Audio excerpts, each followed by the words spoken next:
In this section, we will dive into the use of truth tables to display prepositions. We ended the last section by looking briefly at several of the logical operators we can use to combine prepositional statements. In this section, we will take a closer look at how these operators work and how truth tables help us to visualize the truth value of statements combined using these operators.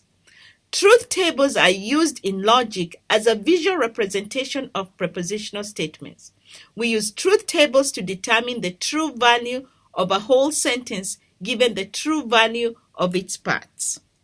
We do not write the full prepositional statement in a truth table to avoid it becoming cluttered and unreadable. Instead, we use the letters to represent the statements. The commonly used letters in discrete math for truth tables are P, Q, R, and S. Let us begin by looking at a simple negation example. In this example, the statement, "the sky is blue," is denoted by the variable P. The negation of P will be "the sky is not blue," denoted by not P.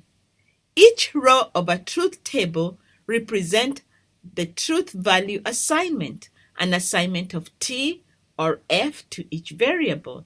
In this case, our variables are P, which represent the statement, "the sky is blue," and not P, which represent the statement, "the sky is not blue." Note that the number of rows depend on the number of variables to be evaluated. One variable, in this example, the variable P, yields 2 to the power of 1, which is 2 rows, and so on and on. Note, when creating a truth table, we want to display all possible true value assignments for the statements without duplicating any. We adapt a convention to guarantee that. The column under the first sentence variable gets a value of true for half of the rows and false for the other half.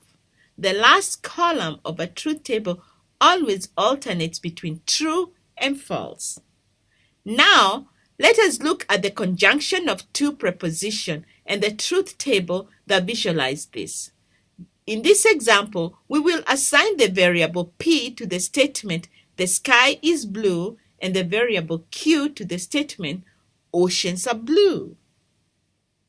The preposition P and Q is called the conjunction of P and Q, and is true when both are true. The resulting truth table of P conjunction Q looks like this.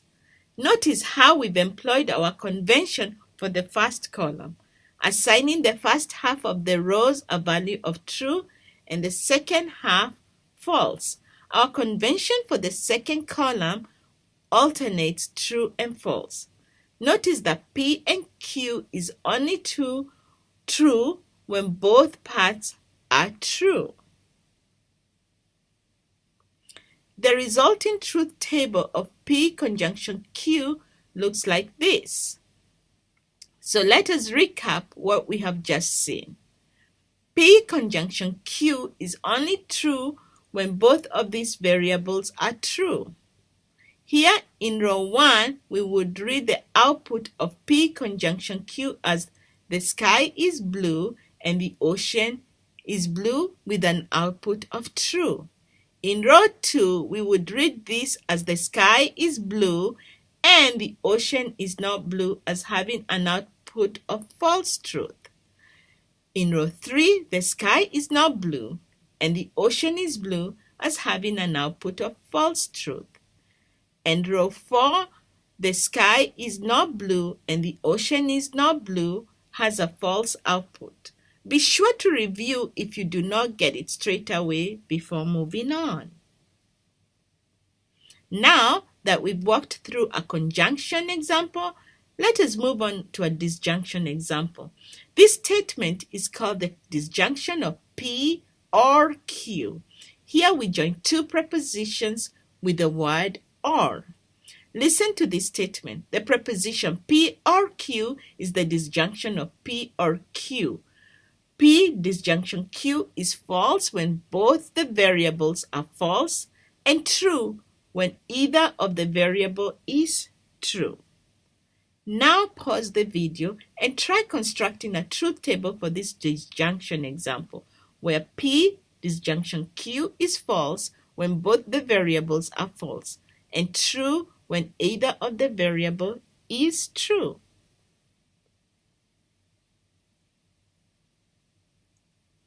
The resulting truth table of P disjunction Q looks like this.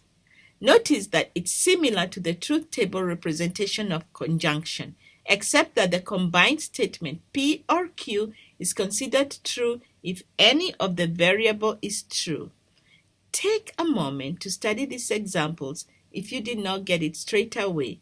We will now move to the third section of the next video.